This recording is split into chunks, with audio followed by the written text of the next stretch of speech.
Hi, I'm Dave, and I know comics.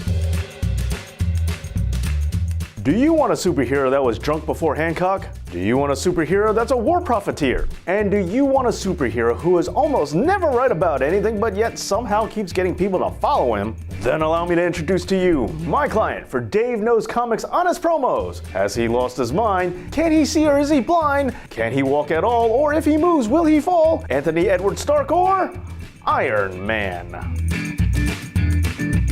Behold, Marvel's first example of taking an unlikable character and making him funny as a cheap way to get him over, and if it ain't broke, why fix it?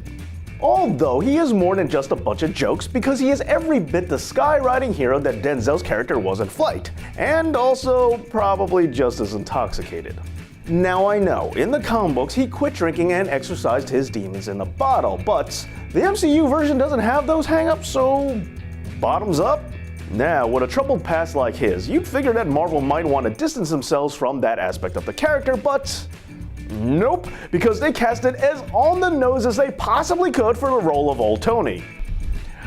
But hey, it's not like his drinking ever affected any of his judgments or anything, because he really makes nothing but bad decisions even when he's stone sober. Between backing superhero registration in Civil War, getting his tech stolen which led to the Armored Wars, and just being in Civil War 2 because that arc totally sucked, Stark is consistently on the wrong end of just about everything. He was even an Avenger on the wrong coast. However, when you notice that a lot of his major conundrums contain the word war in it, and you remember how he made his fortune, well, you might start wondering if maybe there's a reason why he keeps making decisions that all tend to lead in conflict.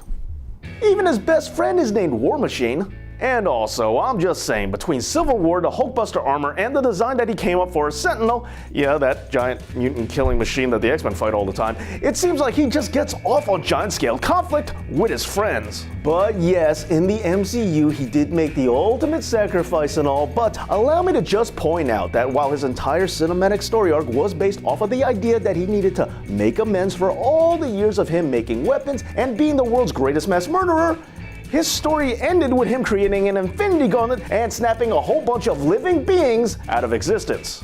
Doesn't really sound all that redeeming when you look at it that way now, does it? What, too soon? F him. Besides, don't worry, the MCU can just bring him back as a teenager, like they did in the comics. Yep. That's right, after it was discovered that Kang the Conqueror had been mind-controlling Tony for years and turned him evil, the Avengers figured to just go back in time and get Tony's 19-year-old self to fight the adult version. And if one dead Tony wasn't enough for you, don't worry, because they eventually both died and then got merged together and brought back to life because Mr. Fantastic's child just willed it into existence? Don't look at me, I didn't come up with this shit.